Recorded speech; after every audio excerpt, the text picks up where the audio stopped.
Good morning दोस्तों, कैसे हो आप।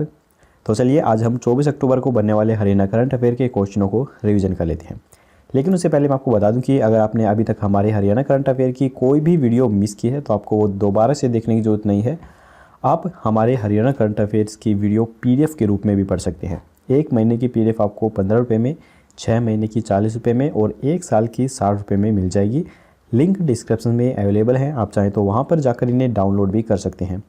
अगर आपको डाउनलोड करने में कोई समस्या हो रही है या फिर आपको डाउनलोड करना नहीं आता है तो आपको स्क्रीन पर दिए गए व्हाट्सएप नंबर पर मैसेज करना है। हम व्हाट्सएप के द्वारा ही PDF आपको सेंड कर देंगे। तो चलिए चलते हैं आज की वीडियो पर। तो यहाँ पर पहला प्रश्न है, हरियाणा में अपशिष्ट प्रबंधन प्रणाली को और मजबूत करने की दिशा में कदम उठाते हुए एकीकृत ठोस अपशिष्ट प्रबंधन क्लस्टर प्रोजेक्ट को मंजूरी किसने दी है। तो ये मंजूरी दी गई है CM मनोहर लाल खट्टर के द्वारा। हरियाणा में अपशिष्ट प्रबंधन प्रणाली को और मजबूत करने की दिशा में CM मनोहर लाल ने एकीकृत ठोस अपशिष्ट प्रबंधन क्लस्टर प्रोजेक्ट को मंजूरी प्रदान की है। पहले चरण में राज्य में 4 क्लस्टरों में ठोस अपशिष्ट प्रबंधन प्लांट स्थापित किए जाएंगे। मुख्यमंत्री ने यह मंजूरी हरियाणा में एकीकृत ठोस अपशिष्ट प्रबंधन क्लस्टर के इंफ्रास्ट्रक्चर पर गठित कैबिनेट सब कमेटी की बैठक में दी है। CM ने संबंधित विभागों के अधिकारियों को निर्देश दिए हैं कि इस प्रोजेक्ट के अंतर्गत कचरे के डोर टू डोर कलेक्शंस की व्यवस्था को सुदृढ़ किया जाए। बैठक में शहरी स्थानीय निकाय विभाग के अतिरिक्त मुख्य सचिव AS राय ने बताया है कि एकीकृत ठोस अपशिष्ट प्रबंधन क्लस्टर प्रोजेक्ट के तहत शहरों में कचरा प्रबंधन के प्लांट लगाए जाएंगे जहां पर कचरे की प्रोसेसिंग की जाएगी। इसके बाद है, हरियाणा में किस योजना के तहत 50 पुलिसकर्मियों के परिवारों को सरकारी नौकरी दी जाएगी। तो ये दी जाएंगी एक्स ग्रेशिया योजना के तहत। CM ने राज्य के पुलिसकर्मियों के आश्रितों के कल्याण के लिए घोषणा की है कि 50 पुलिसकर्मियों के परिवारों के एक सदस्य को 1 नवंबर 2020 तक राज्य सरकार की एक्स ग्रेशिया योजना के तहत सरकारी नौकरी दी जाएगी। शहीद SPO कप्तान सिंह के परिवार को शहीद कांस्टेबल रविंदर सिंह के परिवार को दी जा रही एक्स ग्रेशिया राशि के बराबर 30 लाख अनुदान राशि भी दी जाएगी। SPO कप्तान सिंह और कांस्टेबल रविंदर सिंह दोनों ने रात्रि गश्त के दौरान असामाजिक तत्वों के हमले में अपनी जान गंवा दी थी।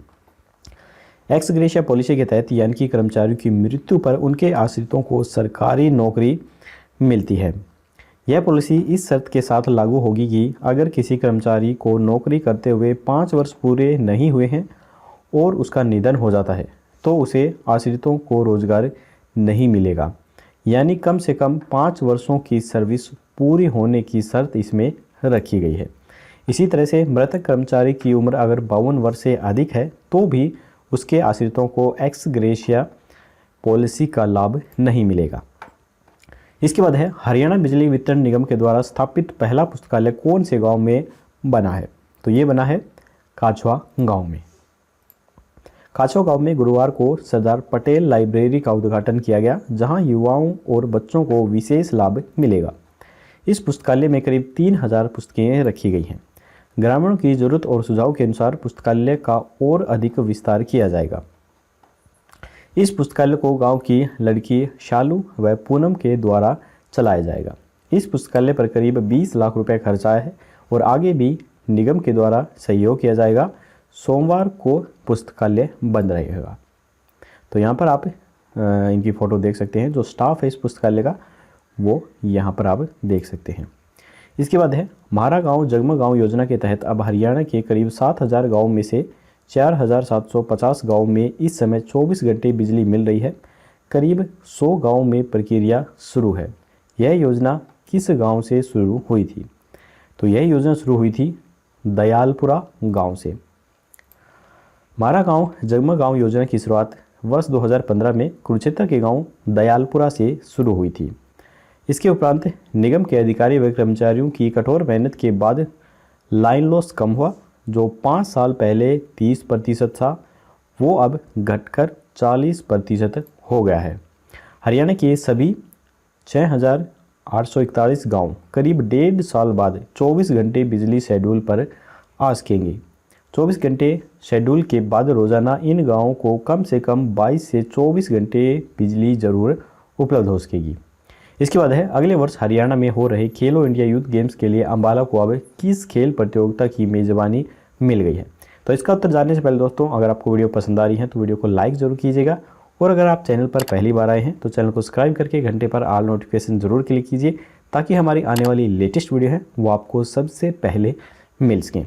तो इसका आंसर है बैडमिंटन। अगले वर्ष हरियाणा में हो रही खेलो इंडियन यूथ गेम्स के लिए अम्बाला को अब बैडमिंटन प्रतियोगिता की भी मेज़बानी मिल गई है। गृह मंत्री अनिल विज ने इस बारे में खेल विभाग के अधिकारियों को निर्देश भी जारी किए हैं। अम्बाला में बैडमिंटन खेल के लिए अंतर्राष्ट्रीय स्तर की सुविधाएं उपलब्ध करवाई जा रही हैं। इससे पहले खेल विभाग के द्वारा अम्बाला में जिम्नास्टिक, फुटबॉल और स्विमिंग के मुकाबले कराना तय किया गया था। बुधवार को इस संबंध में चंडीगढ़ में बैठक हुई, जिसमें बैडमिंटन के मुकाबले भी अम्बाला में कराने को लेकर बातचीत हो रही है। फुटबॉल स्टेडियम भी यहाँ पर बनाया जाएगा। यहाँ पर अलग अलग स्टेडियम बनाए जाएंगे, तो यहाँ पर वीडियो को पॉज करके आप इसके बारे में पढ़ सकते हैं। इसके अलावा यहाँ पर स्विमिंग पूल भी बनाया जा रहा है, आप इसे भी पढ़ सकते हैं। इसके अलावा यहाँ पर जिम्नास्टिक हॉल भी बनाया जा रहा है, तो इसको भी आप वीडियो को पॉज करके पढ़ सकते हैं। और बैडमिंटन हॉल भी बनाया जा रहा है, इसे भी आप पढ़ सकते हैं। इसके बाद है वीटा मिल्क प्लांट के CEO संजय सेतिया का जींद में तबादला हो गया है। उनकी जगह अब वीटा के नए CEO कौन होंगे? तो ये होंगे YP Singh. Vita milk plant के CEO संजय सेतिया का जींद में तबादला हो गया है। उनकी जगह अब वीटा के ही deputy general manager quality control YP Singh नए CEO होंगे। यह तबादला दुग्ध संघ के चेयरमैन व डायरेक्टर की मीटिंग के बहिष्कार करने के एक दिन बाद ही हुआ है। उनका कहना था कि संघ से बिना परामर्श के मीटिंग बुलाई गई है। यही नहीं, CEO ने 7 अक्टूबर को वीटा के एजेंट को लेकर भी मीटिंग बुलाई थी, ताकि उन्हें पास कराकर काम सुचारू रूप से चल सके। लेकिन इस एजेंडे पर संघ ने अपना विरोध भी जताया था। संघ के बोर्ड ऑफ डायरेक्टर का कहना है कि एजेंडे में टाटा की 3 गाड़ियों की खरीद शामिल थी, लेकिन कोरोना के कारण अभी वीटा की आर्थिक हालात ठीक नहीं है, इसीलिए इस पर आपत्ति जताई गई थी। एजेंडे में 10 करोड़ की लिमिट को 20 करोड़ करने पर भी डायरेक्टर काफ़ी खफा हो रहे हैं। डायरेक्टर का कहना था कि किसानों की दूध की पेमेंट 1 माह से लटकी हुई है, लेकिन लिमिट फिर भी बढ़ाई जा रही है। यही नहीं, बल्कि पपलोहा में जो प्लांट लिया गया है उसकी कीमत मात्र 18 लाख है, लेकिन उसमें जो मिट्टी डाली जा रही है वो 28 लाख रुपए की डाली जा रही है। इसके बाद है हरियाणा के किस जिले में शहादत देने वाले जवानों के नाम पर उनके गांव के स्कूल का नामकरण होगा? तो ये होगा सोनीपत में। सोनीपत में 1999 से जून 2020 तक 7 जवानों ने फ़र्ज के लिए अपनी शहादत दी थी, जबकि सितंबर 2019 से 31 अगस्त 2020 तक देश की आंतरिक सुरक्षा और आतंकवादी गतिविधियों से लड़ते हुए भारत के सभी राज्यों की पुलिस के 264 जवानों को अपने प्राणों की आहुति देनी पड़ी थी। तो यहाँ पर हम बात कर लेते हैं सोनीपत के प्रमुख व्यक्तियों के बारे में। तो सोनीपत में दीपचंद बहमन, लक्ष्मीचंद, गुरुमान सिंह, मूलचंद जैन, योगेश्वर दत्त और दीपा मलिक फेमस हैं। तो इनके बारे में भी आप याद रखिए, क्योंकि कई बार पेपरों में पूछा जाता है कि ये जो व्यक्ति हैं ये किस ज़िले से संबंधित हैं। तो इनको आप याद करेंगे तो आपको पता चल जाएगा कि सोनीपत से संबंधित हैं।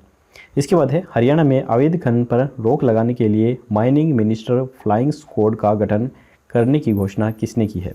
तो ये घोषणा की गई है मूलचंद शर्मा के द्वारा। हरियाणा सरकार अवैध खनन पर लगाम लगाने के प्रति और गंभीर हो गई है। प्रदेश सरकार एक विशेष दस्ता तैयार कर रही है, जो प्रदेश भर में छापे मारकर अवैध खनन पर नकेल कसेगा और सीधे मंत्री को ही रिपोर्ट करेगा। खनन मंत्री मूलचंद शर्मा ने एक बार फिर कहा है कि मौजूदा सरकार अवैध खनन को लेकर बेहद सख्त है और इसके लिए माइनिंग मिनिस्टर फ्लाइंग स्क्वाड बनाया जाएगा, जो कि सीधा खान एवं भू विज्ञान मंत्री के प्रति जवाबदेह होगा। इसके बाद है इस फ्लाइंग स्क्वाड में senior geologist, assistant mining engineering, एक माइनिंग इंस्पेक्टर शामिल होगा। इसके अलावा फ्लाइंग स्क्वाड में इंस्पेक्टर रैंक के पुलिस अधिकारी और 2 कांस्टेबलों को मिलाकर एक पुलिस टीम भी शामिल होगी। यह फ्लाइंग स्क्वाड समय समय पर औचक निरीक्षण कर प्रदेश में अवैध खनन पर शिकंजा भी कसने का कार्य करेगा। इसके बाद है हरियाणा लोक सेवा आयोग के नए अध्यक्ष के रूप में किसे नियुक्त किया गया है। तो ये नियुक्त किया गया है आलोक वर्मा को। इनकी फ़ोटो मैं आपको दिखा देता हूँ, ये हैं आलोक वर्मा। स्वैच्छिक सेवानिवृत्ति ले चुके IAS अधिकारी आलोक वर्मा हरियाणा लोक सेवा आयोग के नए अध्यक्ष बनाए जाएंगे। तो इसे अच्छे से याद करके रखिएगा क्योंकि ये काफ़ी इंपॉर्टेंट क्वेश्चन है और पेपरों में पूछा जा सकता है। उन्होंने 22 अक्टूबर 2020 से स्वैच्छिक सेवानिवृत्ति ले ली है। वे 23 अक्टूबर को शपथ ग्रहण कर सकते हैं। वर्मा मुख्यमंत्री के विश्वास पात्रों में से ही एक है। आयोग के अध्यक्ष RK पचनंदा का कार्यकाल 22 अक्टूबर 2020 को खत्म हो रहा है। आलोक वर्मा मुख्यमंत्री के ADC पर्यटन, प्रधान सचिव पर्यटन सहित अनेक पदों पर रह चुके हैं। उन्होंने बुधवार को एक संदेश भी जारी किया। इसमें उन्होंने लिखा कि 31 साल की सेवाएं भारतीय वन सेवा में शानदार रही हैं। मैं 22 अक्टूबर 2020 से सेवानिवृत्त ले रहा हूं। इसके बाद है हरियाणा उर्दू अकादमी पंचकुला के निदेशक डॉक्टर चंद्र त्रिखा ने भी अशोक नादिर के द्वारा लिखित किस उर्दू पुस्तक का विमोचन किया है। तो ये किया गया है गज़ल नामक पुस्तक का। श्री अशोक नादिर को यह पुस्तक लिखने पर बधाई एवं शुभकामनाएं देते हुए उन्होंने कहा है कि यह पुस्तक नए गज़लकारों को गज़ल लिखने की बुनियादी जानकारी उपलब्ध करवाएगी। इस पुस्तक में फ़ारसी भाषा के अनुसार गज़ल लिखने की बेहतर तकनीक समझाई गई है। इसमें कुछ गज़लों का खुलासा करके भी बताया गया है ताकि नए गज़लकार उस गज़ल के दूसरे आशयों का खुलासा स्वयं कर सके। तो चलिए दोस्तों, यहाँ पर हमारे हरियाणा करंट अफेयर्स के क्वेश्चन खत्म होते हैं। अब हम इन सब का एक रिवीजन टेस्ट ले लेते हैं जिससे हमारे जो क्वेश्चन हैं वो रिवीजन हो जाएंगे और हमें अच्छी तरह से याद हो जाएंगे। तो पहला प्रश्न है, हरियाणा में अपशिष्ट प्रबंधन प्रणाली को और मजबूत करने की दिशा में कदम उठाते हुए एकीकृत ठोस अपशिष्ट प्रबंधन क्लस्टर प्रोजेक्ट को मंजूरी किसने दी है। तो ये मंजूरी दी गई है मनोहर लाल खट्टर के द्वारा। हरियाणा में किस योजना के तहत 50 पुलिस कर्मियों के परिवारों को सरकारी नौकरी दी जाएगी। तो ये दी जाएगी एक्स ग्रेशिया योजना के तहत। हरियाणा बिजली वितरण निगम के द्वारा स्थापित पहला पुस्तकालय कौन से गांव में बना है। तो ये बना है काछवा गांव में। हमारा गांव जगमग गांव योजना के तहत अब हरियाणा के करीब 7000 गांव में से 4750 गांव में इस समय 24 घंटे बिजली मिल रही है। करीब 100 गांव में प्रक्रिया शुरू है। यह योजना किस गांव से शुरू हुई थी। तो ये योजना शुरू हुई थी दयालपुर गांव से। अगले वर्ष हरियाणा में हो रहे खेलो इंडिया यूथ गेम्स के लिए अंबाला को अब किस खेल प्रतियोगिता की भी मेजबानी मिल गई है। तो ये मिल गई है बैडमिंटन की भी मेजबानी। विटा मिल्क प्लांट के CEO संजय सोतिया का जींद में तबादला हो गया है। उनकी जगह अब विटा के नए CEO कौन होंगे। तो ये होंगे YP सिंह। इसके बाद है हरियाणा के किस जिले में शहादत देने वाले जवानों के नाम पर उनके गांव के स्कूल का नामकरण होगा। तो ये होगा सोनीपत के गांव में। हरियाणा में अवैध खनन पर रोक लगाने के लिए माइनिंग मिनिस्टर फ्लाइंग स्क्वाड का गठन करने की घोषणा किसके द्वारा की गई है। तो ये घोषणा की गई है मूलचंद शर्मा के द्वारा। हरियाणा लोक सेवा आयोग के नए अध्यक्ष के रूप में किसे नियुक्त किया जा सकता है। तो ये मोस्ट इंपॉर्टेंट क्वेश्चन है दोस्तों।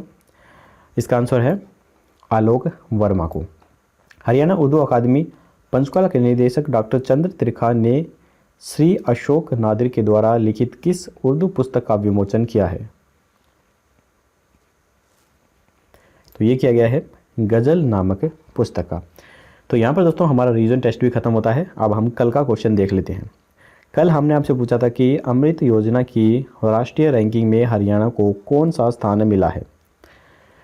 तो काफ़ी सारे स्टूडेंट ने इसका सही आंसर दिया था और इसका जिन स्टूडेंट को नहीं पता है इसका आंसर क्या है उन्हें बता दूं कि इसका राइट आंसर है 12वां स्थान मिला है।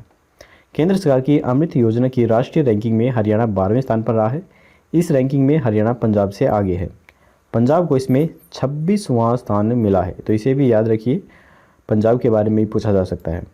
केंद्रीय आवास एवं शहरी विकास मंत्रालय के सचिव दुर्गा शंकर मिश्रा ने पंजाब, हरियाणा और चंडीगढ़ में Atal mission of rejuvenations and urban transformation के तहत मंजूर योजनाओं की समीक्षा की है।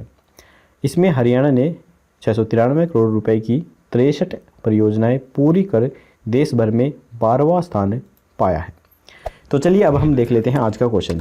आज का क्वेश्चन है कि गृह मंत्री अनिल विज ने अपने स्वैच्छिक कोष से कितनी राशि अंबाला के मिशन अस्पताल को दी है। तो यहाँ पर 4 ऑप्शन है, 5 लाख, 10 लाख, 15 लाख या फिर 20 लाख। आपको राइट ऑप्शन हमें कमेंट बॉक्स में बताना है। कल की वीडियो में आपको इसका जवाब मिल जाएगा। तो चलिए दोस्तों, आज की वीडियो यहीं पर ख़त्म होती है। अगर आपको वीडियो पसंद आई हो तो लाइक जरूर कीजिएगा और अपने दोस्तों के साथ शेयर करना बिल्कुल मत भूलिए।